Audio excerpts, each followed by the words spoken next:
બની રહ્યું છે? કચોરી.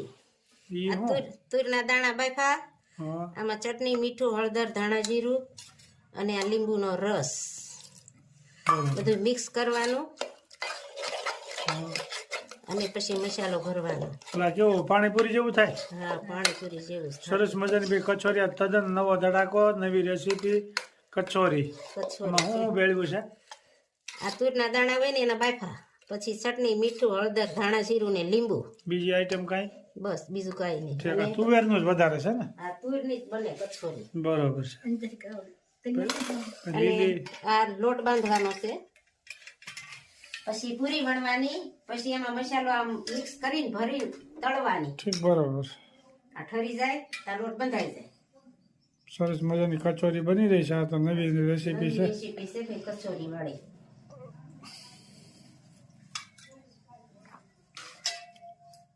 લોટ બંધાયેલો છે જોઈ શકો છો.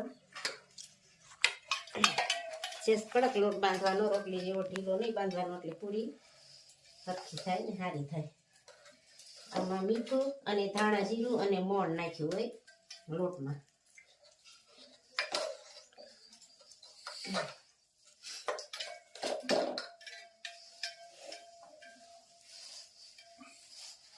આમાં શેનો લોટ હોય? આ મેંદાનો હોય ને ઘઉંનો એ ચાલે કચોરીમાં. અને બે મિક્સ હાલે, થોડોક મેંદો ને થોડોક ઘઉં. મેંદો ભારે પડે એટલે બે ઘઉં અને મેંદો એ બે ને પૂરીઓ બને. હા અને આ તુવેરનું છે, આપણે પાણીપુરીમાં કરીએ એવો જ મસાલો ઘણો ખરો. હા, સ્પેશિયલ તુવેરનું છે. ખાલી તુર હોય આમાં. કચોરી, કચોરી કચોરીની નવી તદ્દન ધડાકો રેસીપી. કચોરી સરસ મજાની રેસીપી તૈયાર થઈ રહી છે ભાઈ આજ તો. હા, મસ્ત મજાનું બનશે આજ ભાઈ.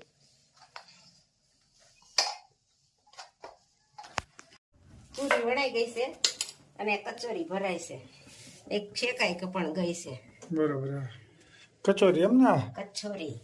આ તદ્દન નવી રેસીપીનો ધડાકો છે, આ જોઈ શકો છો.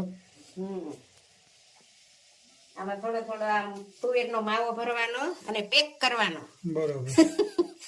પાકીટ પેક કરે ને એમ પેક કરીને તળવાનો. બરોબર. પડીકું વાળવાનું. પડીકું વાળવાનું. અને આ મસ્ત મજાની તળાઈ ગઈ પણ હતા. બરોબર. એક નામ તૈયાર થયું છે, બીજું તૈયાર થાય છે. બીજું તૈયાર થાય છે. અને ધીમે ગેસે તળવી પડે બરોબર. એટલે વાર લાગે થોડીક. એનો માવો છે. આ માવો, આ પૂરી અને આ કચોરી. સરસ મજાનું તળાવ મળી છે. મસ્ત મજાની.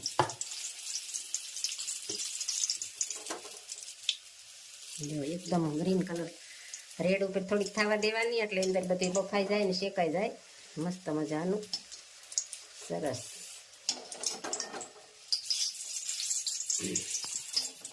તૈયાર થઈ ગઈ ને?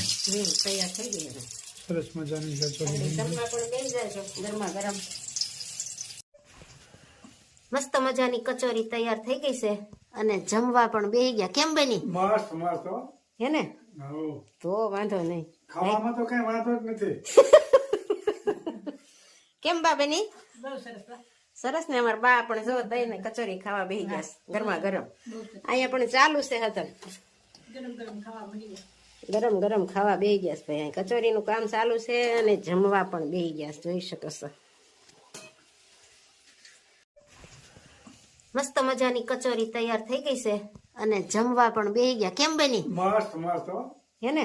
હો. તો વાંધો નહીં. ખાવામાં તો કઈ વાંધો જ નથી.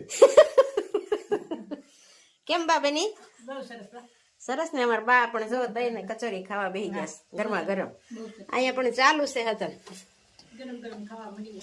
ગરમ ગરમ ખાવા બેસી ગયા છે ભાઈ. કચોરીનું કામ ચાલુ છે અને જમવા પણ બેસી ગયા છે, જોઈ શકો છો.